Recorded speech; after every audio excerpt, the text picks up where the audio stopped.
Assalamualaikum warahmatullahi wabarakatuh. Teman-teman yang berbahagia, bagaimana kabarnya? Semoga selalu sehat walafiat dan dilindungi serta diberi kemudahan dalam menjalani hidup ini oleh Tuhan yang Maha Kuasa. Amin.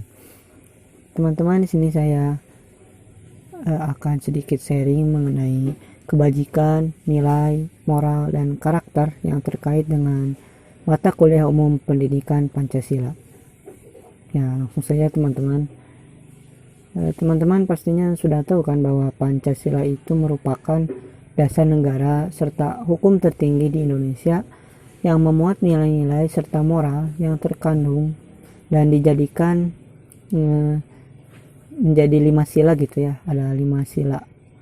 Inti dari kelima sila tersebut mengandung nilai yang berhubungan dengan nilai ketuhanan, nilai kemanusiaan, nilai persatuan, nilai kerakyatan, dan juga nilai keadilan. Nah, diringkas oleh para tokoh terkemuka kala itu dan lahirlah yang namanya Pancasila. Namun perlu teman-teman ketahui, nilai-nilai yang tadi saya sebutkan sebenarnya telah dipegang teguh oleh masyarakat zaman dahulu sejak sebelum lahirnya Pancasila.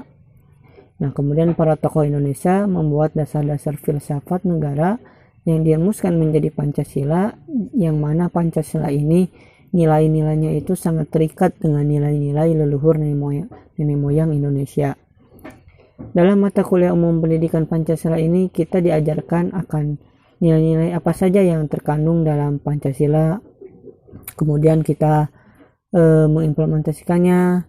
Nah, hal itu ya jika sudah direalisasikan, maka akan menjadi sebuah kebajikan bagi diri sendiri, bagi lingkungan masyarakat, dan lebih luasnya bagi bangsa dan negara. Karena jika kita merealisasikan nilai-nilai Pancasila itu, berarti kita telah menerapkan nilai yang terkandung dalam Pancasila, yang mana nilai-nilai yang terkandung dalam Pancasila ini tentunya memiliki dampak positif atau memiliki kebajikan terhadap lingkungan sekitar.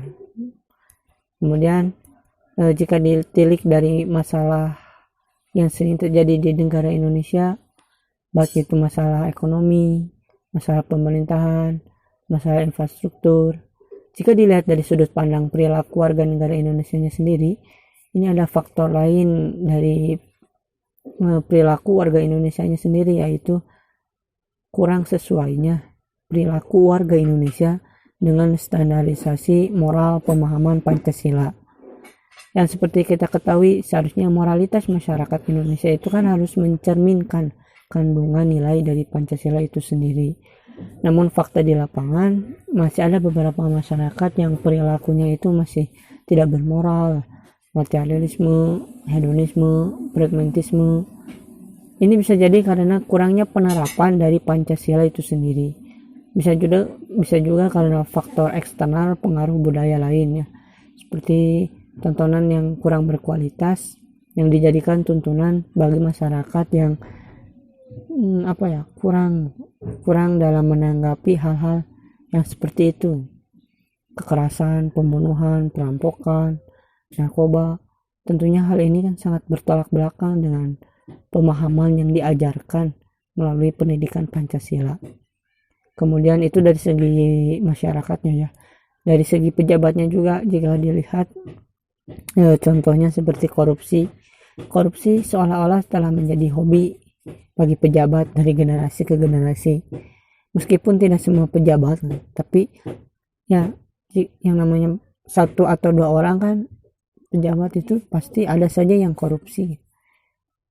Maka dari itu ini mata kuliah pendidikan Pancasila ini menjadi pembelajaran yang penting bagi pelajar, terkhusus mahasiswa, sebagai kelompok elit intelektual generasi muda yang dimana masa depannya itu akan menjadi calon-calon pejabat publik.